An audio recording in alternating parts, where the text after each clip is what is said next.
महाभारत में कौन थी गांधारी और क्या था महाभारत की गांधारी का कटु सत्य। गांधारी गांधार देश के सुबल नामक राजा की कन्या थी। गांधार की होने के कारण ही उन्हें गांधारी कहा जाता है। गांधार आज के अफगानिस्तान का एक क्षेत्र है जिसे हम कांधार के नाम से जानते हैं। गांधारी के भाई का नाम था शकुनी। शकुनी दुर्योधन का मामा था। गांधारी हस्तिनापुर के महाराज धृतराष्ट्र की पत्नी और दुर्योधन आदि कौरवों की माता थी। तो दोस्तों, आज इस वीडियो में हम गांधारी के 10 रहस्यों के विषय में जानेंगे। इस जानकारी के लिए वीडियो में हमारे साथ अंत तक बने रहिएगा, जिससे कि आपको सही और सटीक जानकारी प्राप्त हो पाए। दोस्तों, गांधारी का पहला रहस्य ये है कि गांधारी ने धृतराष्ट्र से मजबूरी के कारण विवाह किया था। इनकी मजबूरी का कारण भीष्म थे। अंधे महाराज धृतराष्ट्र के लिए भीष्म ने गांधार नरेश की राजकुमारी का बलपूर्वक विवाह धृतराष्ट्र के साथ करा दिया था। इसलिए गांधारी की इच्छा के विरुद्ध धृतराष्ट्र से गांधारी का विवाह हुआ था। गांधारी का दूसरा रहस्य यह है कि धृतराष्ट्र से पहले गांधारी का विवाह किसी और से हुआ था। जी हाँ दोस्तों, किंवदंतियों के अनुसार ऐसा माना जाता है कि गांधारी का विवाह धृतराष्ट्र से करने से पहले ज्योतिषियों ने यह सलाह दी थी कि गांधारी के पहले विवाह पर संकट है, इसलिए इनका पहला विवाह किसी और से करा दिया जाए, फिर धृतराष्ट्र से कराया जाए। इसके लिए ज्योतिषियों के कहने पर गांधारी का विवाह एक बकरे से करवाया गया था। बाद में उस बकरे की बलि दे दी गई। कहा जाता है कि गांधारी को किसी प्रकार के प्रकोप से मुक्ति करवाने के लिए ही ज्योतिषियों ने यह सुझाव दिया था। इस कारणवश गांधारी प्रतीक रूप से विधवा मान ली गई और बाद में उनका विवाह धृतराष्ट्र से करा दिया गया। ये था गांधारी का दूसरा रहस्य।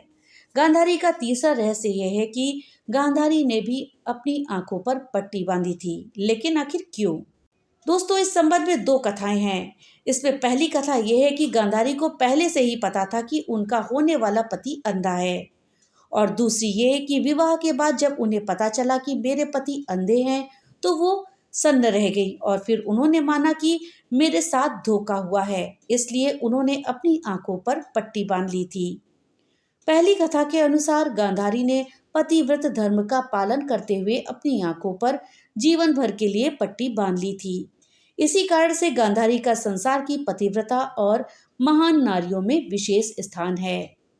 ये था तीसरा रहस्य। दोस्तों, वीडियो में आगे बढ़ने से पहले आपसे एक छोटी सी रिक्वेस्ट है कि अगर अभी तक आपने वीडियो को लाइक नहीं किया है तो कृपया वीडियो को लाइक कर दें और ज़्यादा से ज़्यादा शेयर करें, जिससे कि ये जानकारी अधिकतर लोगों तक पहुंच पाए।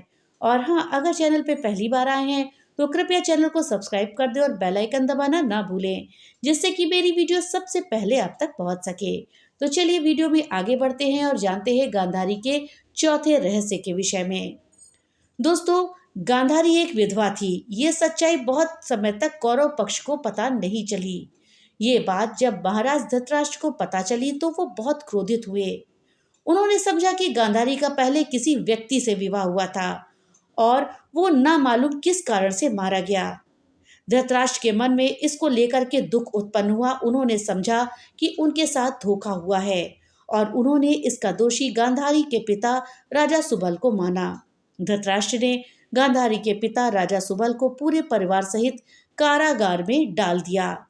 कारागार में उन्हें खाने के लिए केवल एक व्यक्ति का भोजन दिया जाता था।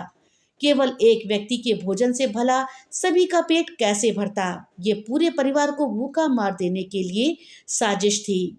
राजा सुबल ने यह निर्णय लिया कि यह भोजन केवल वो अपने सबसे छोटे बच्चे को ही देंगे, ताकि उनके परिवार में से कोई तो जीवित बच सके, और वो छोटा बालक था शकुनी। ये भी कहा जाता है कि विवाह के समय गांधारी के साथ उनका भाई शकुनी और आयु में उनसे बड़ी एक सखी हस्तिनापुर आए थे और दोनों ही यहीं पर रह गए थे। ये था चौथा रहस्य। अब आइए जानते हैं गांधारी का 5वां रहस्य क्या है। गांधारी भगवान शिव की परम भक्त थी। शिव की तपस्या करके गांधारी ने भगवान शिव से ये वरदान पाया था कि वो जिस किसी को अपने नेत्रों की पट्टी खोलकर नग्नावस्था में देखेंगी, उसका शरीर वज्र का हो जाएगा।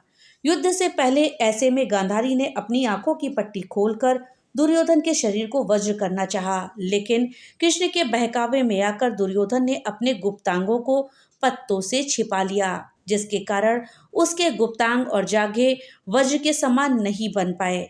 इसी कारण अपने प्रण के अनुसार ही महाभारत के अंत में भीम ने गदा से दुर्योधन की जांघ पर प्रहार किया और दुर्योधन मारा गया। गांधारी का अगला रहस्य है कि कुंती से गांधारी की प्रतिद्वंदता थी। जी हाँ दोस्तों, कुंती के पुत्र पांडव थे और गांधारी के पुत्र कौरव। प्रारंभ में दोनों ही एक ही महल में रहते थे, लेकिन राजगद्दी के चक्कर में दोनों में अप्रत्यक्ष रूप से प्रतिद्वंदता चलती रहती थी। कुंती एक अद्भुत महिला थी। पति की मृत्यु के बाद कैसे उन्होंने अपने पुत्रों को हस्तिनापुर में दाखिल करवाया, द्रोणाचार्य से शिक्षा दिलवाई और अंत में उन्हें राज्य का अधिकार दिलवाने के लिए प्रेरित किया, ये सब जानना बहुत ही अद्भुत है। जिस तरह से कुंती ने संघर्ष किया, उसी तरह से गांधारी ने भी संघर्ष किया। फिर भी दोनों महिलाएं एक दूसरे के सुख दुख में साथ देती थीं। गांधारी के पुत्र नहीं थे धृतराष्ट्र के पुत्र। जी हाँ, गांधारी के पुत्रों को कौरव पुत्र कहा गया, लेकिन उनमें से एक भी कौरव वंशी नहीं था। गांधारी और धृतराष्ट्र के 99 पुत्र और एक पुत्री थी, जिन्हें कौरव कहा जाता था। गांधारी ने वेदव्यास से पुत्रवती होने का वरदान प्राप्त किया था। इस वरदान के चलते ही गांधारी को 99 पुत्र और एक पुत्री मिली थी। ये सभी संतानों की उत्पत्ति 2 वर्षों बाद एक कुंड से हुई थी। गांधारी की बेटी का नाम दुशला था। जब गांधारी गर्भवती थी, तब धृतराष्ट्र ने एक दासी के साथ सहवास किया था, जिसके चलते युयुत्स नामक पुत्र का जन्म हुआ। इस तरह से कौरव 100 हो गए थे। गांधारी का अगला रहस्य है, शकुनी ने गांधारी और धृतराष्ट्र को अपने वश में करके धृतराष्ट्र के भाई पांडु के विरुद्ध षड्यंत्र रचने और राज सिंहासन पर धृतराष्ट्र का आधिपत्य जमाने को कहा था। शकुनी की ये चाल किसी भी कारण से सफल रही और उसका सम्मान और बढ़ गया। गांधारी अपने भाई की चाल को समझती थी और अपने पुत्रों को बुराइयों से दूर रहने को कहती थी, लेकिन उसकी नहीं चलती थी। पति, भाई और पुत्र के बीच गांधारी विवश थी। गांधारी के सभी 100 पुत्र महाभारत के युद्ध में मारे गए। अंत में दुर्योधन का भीम ने वध कर दिया। महाभारत युद्ध के बाद सांत्वना देने के उद्देश्य से भगवान श्री कृष्ण गांधारी के पास गए।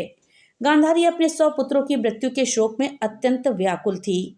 भगवान श्री कृष्ण को देखते ही गांधारी ने क्रोध में आकर उन्हें श्राप दे दिया कि तुम्हारे कारण जिस प्रकार मेरे 100 पुत्रों का नाश हुआ है, उसी प्रकार से तुम्हारे वंश का भी आपस में एक दूसरे को मार करके नाश हो जाएगा। तुम्हारा वंश आपस में एक दूसरे को मारने के कारण नष्ट हो जाएगा।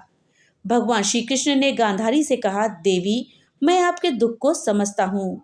यदि मेरे वंश के नाश से तुम्हें आत्म शांति मिलती है तो ऐसा ही होगा। भगवान श्री कृष्ण ने माता गांधारी के उस श्राप को पूर्ण करने के लिए अपने कुल के यादवों की मति फेर दी थी। अब आइए जानते हैं गांधारी का अंतिम रहस्य। दोस्तों, युधिष्ठिर के राज्याभिषेक के बाद धृतराष्ट्र, संजय, कुंती और गांधारी ने संन्यास ले लिया और वो अपने आगे जीवन को बिताने के लिए जंगल में कुटिया बना करके रहने लगे। 3 साल के बाद एक दिन धृतराष्ट्र गंगा में स्नान करने के लिए जाते हैं और उनके जाते ही जंगल में आग लग जाती है। वे सभी धृतराष्ट्र के पास आते हैं। संजय उन सभी को जंगल से चलने के लिए कहते हैं, लेकिन दुर्बलता के कारण धृतराष्ट्र वहां से नहीं जा सकते। गांधारी और कुंती भी नहीं जाती हैं। जब संजय अकेले ही उन्हें जंगल में छोड़कर चले जाते हैं, तब तीनों लोग आग में झुलसकर मर जाते हैं। संजय उन्हें छोड़कर हिमालय की ओर प्रस्थान करते हैं, जहां वे एक सन्यासी की तरह रहते हैं। बाद में नारद मुनि युधिष्ठिर को ये दुखद समाचार देते हैं और फिर युधिष्ठिर वहां जाकर उनकी आत्म शांति के लिए धार्मिक कार्य करते हैं। तो दोस्तों, ये थी जानकारी गांधारी के 10 रहस्यों के विषय में। जानकारी आपको कैसी लगी हमें कमेंट बॉक्स में लिख करके जरूर बताइएगा। तो मिलते हैं अगली नई वीडियो के साथ। तब तक के लिए राधे राधे।